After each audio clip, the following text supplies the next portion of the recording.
ലോക ഭൂപടത്തിൽ വിരൽത്തുമ്പ് പോലെ തോന്നിക്കുന്ന എന്നാൽ ആഗോള സമ്പദ് വ്യവസ്ഥയുടെ ജീവനാഡിയായ ഒരു സമുദ്രഭാഗമുണ്ട്, ഹോർമുസ് കടലിടുക്ക്.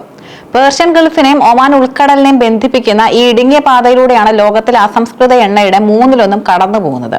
ഇന്ന് ഈ സമുദ്രപാത അമേരിക്കയും ഇറാനും തമ്മിലുള്ള ശക്തി പ്രകടനത്തിന്റെ പ്രധാന വേദിയായി മാറിയിരിക്കുന്നു. അമേരിക്കൻ നാവികസേനയുടെ വമ്പൻ യുദ്ധക്കപ്പലുകൾ ഒമാൻ ഉൾക്കടലിൽ കാവൽ നിൽക്കുമ്പോഴും ഇറാന്റെ എണ്ണ ടാങ്കറുകൾ സുരക്ഷിതമായി ലക്ഷ്യസ്ഥാനത്ത് എത്തുന്നത് ആധുനിക ഭൗമരാഷ്ട്രീയത്തിലെ കൗതുകകരമായ അധ്യായമാണ്.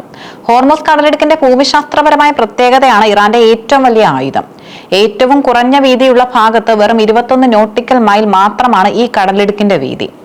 ഇതിൽ കപ്പലുകൾക്ക് സഞ്ചരിക്കാൻ കഴിയുന്ന പാതയ്ക്ക് ഏകദേശം 2 മൈൽ വീതി മാത്രമേ ഉള്ളൂ. ഈ പാതയുടെ ഭൂരിഭാഗവും ഇറാന്റെയും ഒമാന്റെയും ജലതിർത്തിക്കുള്ളിലാണ് വരുന്നത്. അമേരിക്ക ഇറാനുമേൽ കടുത്ത സാമ്പത്തിക ഉപരോധം ഏർപ്പെടുത്തിയത് ഇറാന്റെ എണ്ണ കയറ്റുമതി പൂർണ്ണമായും തടയാനും അതുവഴി അവരുടെ സാമ്പത്തിക അടിത്തറ തകർക്കാനുമാണ്.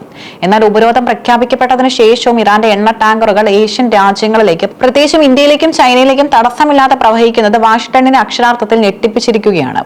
അമേരിക്കൻ ഭീഷണികൾക്കിടയിലും ഏപ്രിൽ 22 മുംബൈ തീരത്ത് നങ്കൂരമിട്ട ദേശ് ഗരിമ എന്ന ഇന്ത്യൻ കപ്പൽ ആഗോള രാഷ്ട്രീയത്തിന് നൽകുന്ന സന്ദേശവും വളരെ വലുതാണ്. 97,000 മെട്രിക് ടൺ അസംസ്കൃത എണ്ണയുമായി ഇറാനിലെ ഖാർദ്വീപിൽ നിന്ന് പുറപ്പെട്ട ഈ കപ്പൽ യാതൊരു തടസ്സവുമില്ലാതെ ലക്ഷ്യസ്ഥാനത്തെത്തി. അമേരിക്കൻ ഉപരോധങ്ങൾ വായുസഞ്ചാരമില്ലാതെ അത്ര കടുത്തതല്ലെന്നും രാജ്യങ്ങളുടെ പരമാധികാരത്തെയും ഊർജ്ജ ആവശ്യങ്ങളെയും തടയാൻ ഒരു പരിധിവരെ വൻശക്തികൾക്ക് കഴിയില്ലെന്നും ഈ സംഭവം തെളിയിക്കുന്നു.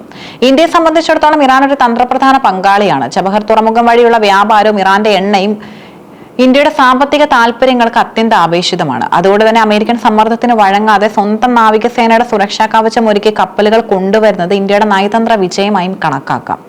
അമേരിക്കൻ നാവികസേനയ്ക്ക് ഹോർമുസ് കടലിടുക്കിൽ നേരിടുന്ന ഏറ്റവും വലിയ വെല്ലുവിളി അന്താരാഷ്ട്ര നിയമങ്ങളാണ്. ഐക്യരാഷ്ട്രസഭയുടെ സമുദ്ര നിയമപ്രകാരം ഒരു രാജ്യത്തിന്റെ തീരത്തു നിന്നും 12 നോട്ടിക്കൽ മൈൽ ദൂരമുള്ള പ്രദേശം ആ രാജ്യത്തിന്റെ പരമാധികാരത്തിന് കീഴിലുള്ള പ്രാദേശിക ജലതിർത്തിയാണ്. ഈ മേഖലയിൽ മറ്റൊരു രാജ്യത്തിന്റെ സൈന്യത്തിന് പ്രവേശിക്കാനോ ഇടപെടാനോ അവകാശമില്ല. ഇറാൻ തങ്ങളുടെ ഭൂമിശാസ്ത്രപരമായ നേട്ടം കൃത്യമായി ഉപയോഗിക്കുന്നു. അവരുടെ തീരദേശത്തോട് ചേർന്ന് കിടക്കുന്ന സുരക്ഷിത പാതകളിലൂടെ കപ്പലുകൾ നീങ്ങുമ്പോൾ അമേരിക്കൻ യുദ്ധക്കപ്പലുകൾക്ക് അന്താരാഷ്ട്ര ജലാശയങ്ങളിൽ നിന്നും നോക്കി നിൽക്കാനേ സാധിക്കുന്നുള്ളൂ. ഇറാനിയൻ ജലാതിർത്തിക്കുള്ളിൽ ഒരു കപ്പലിനെ തടയുന്നത് അന്താരാഷ്ട്ര നിയമങ്ങളുടെ ലംഘനമായും അത് നേരിട്ടുള്ള യുദ്ധത്തിലേക്ക് നയിക്കുകയും ചെയ്യുമെന്ന് അമേരിക്കയ്ക്ക് നന്നായി അറിയാം.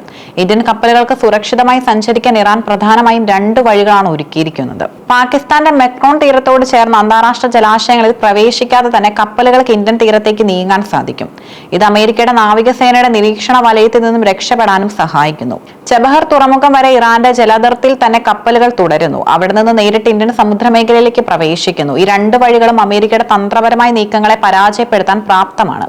അത്യാധുനികമായ വിമാനവാഹിനി കപ്പലുകളും ഡിസ്ട്രോയറുകളും മിസൈൽ പ്രതിരോധ സംവിധാനങ്ങളും അമേരിക്കയ്ക്ക് ഉണ്ടെങ്കിലും ഹോർമുസ് കടലിടുക്കിലെ ഇടുങ്ങിയ ഭൂപ്രകൃതിയിൽ അവയ്ക്ക് വലിയ പരിമിതികളുണ്ട്. ചെറിയ ബോട്ടുകളും മിസൈലുകളും ഉപയോഗിച്ച് ഇറാൻ നടത്തുന്ന ഗറില്ല യുദ്ധമുറകൾ അമേരിക്കൻ നാവികസേനയ്ക്ക് വലിയ ഭീഷണിയാണ് ഉയർത്തുന്നത്. കൂടാതെ ഇറാൻ വികസിപ്പിച്ചെടുത്ത അത്യാധുനിക ഡ്രോണുകളും നിരീക്ഷണ സംവിധാനങ്ങളും അമേരിക്കൻ കപ്പലുകളുടെ ഓരോ ചലനവും നിരീക്ഷിച്ചുകൊണ്ടിരിക്കുന്നു.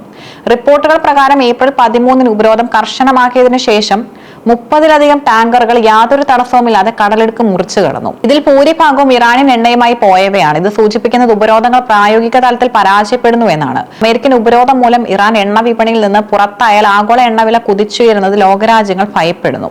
ഇത് ഒഴിവാക്കാൻ ചൈനയും ഇന്ത്യയും ഉൾപ്പെടെയുള്ള രാജ്യങ്ങൾ ഇറാന്റെ സഹായം തേടുന്നുമുണ്ട്. ഡിസ്കൗണ്ട് നിരക്കിൽ ഇറാൻ നൽകുന്ന എണ്ണ ഈ രാജ്യങ്ങളുടെ സമ്പദ് വ്യവസ്ഥയ്ക്ക് വലിയ ലാഭമാണ് നൽകുന്നത്. അമേരിക്കയുടെ ഉപരോധ ഭീഷണികൾ നിലനിൽക്കുമ്പോഴും കപ്പലുകൾ സ്വതന്ത്രമായി സഞ്ചരിക്കുന്നത് ഏകധ്രുവ ലോകം എന്ന സങ്കല്പത്തിന് അന്ത്യം കുറിക്കുന്നതിന്റെ ലക്ഷണമാണ്. റഷ്യയുടെയും ചൈനയുടെയും പിന്തുണയും ഇറാന്റെ ആത്മവിശ്വാസം വർദ്ധിപ്പിക്കുന്നു. ഈ മേഖലയിൽ ഇന്ത്യൻ കപ്പലുകൾക്ക് സംരക്ഷണം നൽകാൻ ഇന്ത്യൻ നാവികസേന നടത്തുന്ന ഓപ്പറേഷൻ സങ്കൽപ് പോലുള്ള ദൗത്യങ്ങളും ശ്രദ്ധേയമാണ്. അമേരിക്കയുടെ ഇടപെടലുകൾ ഇല്ലാതെ തന്നെ സ്വന്തം താല്പര്യങ്ങൾ സംരക്ഷിക്കാൻ ഇന്ത്യ പ്രാപ്തമാണെന്ന് ഇത് കാണിക്കുന്നു. അന്താരാഷ്ട്ര ജലാശയങ്ങളിൽ വെച്ച് കപ്പലുകൾക്ക് എസ്കോർട്ട് നൽകുന്നതിലൂടെ ഇന്ത്യൻ ടാങ്കറുകൾക്ക് സുരക്ഷിത പാത ഒരുക്കാൻ നമുക്ക് സാധിക്കും. ഹോർമുസ് കടലിടുക്കിലെ പുതിയ നീക്കങ്ങൾ പരീക്ഷിക്കുമ്പോൾ ഇറാൻ തങ്ങളുടെ തന്ത്രപരമായ വിജയം ഉറപ്പാക്കിയിരിക്കുകയാണ്. ലോകത്തിലെ ഏറ്റവും വലിയ സൈനിക ശക്തിയെ സ്വന്തം തീരത്ത് വെല്ലുവിളിക്കാനും തങ്ങളുടെ സാമ്പത്തിക താല്പര്യങ്ങളെ സംരക്ഷിക്കാനും ഇറാന് സാധിക്കുന്നു. വാഷിംഗ്ടണിലെ വൈറ്റ് ഹൌസിലിരുന്ന് പ്രഖ്യാപിക്കുന്ന ഉപരോധങ്ങൾ കടലാസ പുലികളായി മാറുന്ന കാഴ്ചയാണ് നാം കാണുന്നത്.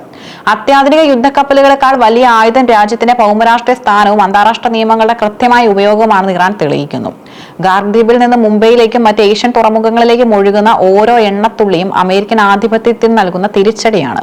ചുരുക്കത്തിൽ ഹോർമുസ് കടലിടുക്ക് ഇന്ന് കേവലം ഒരു സമുദ്രപാതയല്ല, മറിച്ച് വൻശക്തികളുടെ ആധിപത്യത്തിനപ്പുറം രാഷ്ട്രങ്ങളുടെ പരമാധികാരവും തന്ത്രജ്ഞതയും പരീക്ഷിക്കപ്പെടുന്ന ഒരു പോർക്കളമാണ്. ഇറാൻ അവിടെ തങ്ങളുടെ ചതുരംഗ കളിയിൽ കൃത്യമായ കരുനീക്കങ്ങൾ നടത്തി മുന്നേറിക്കൊണ്ടിരിക്കുകയാണ്.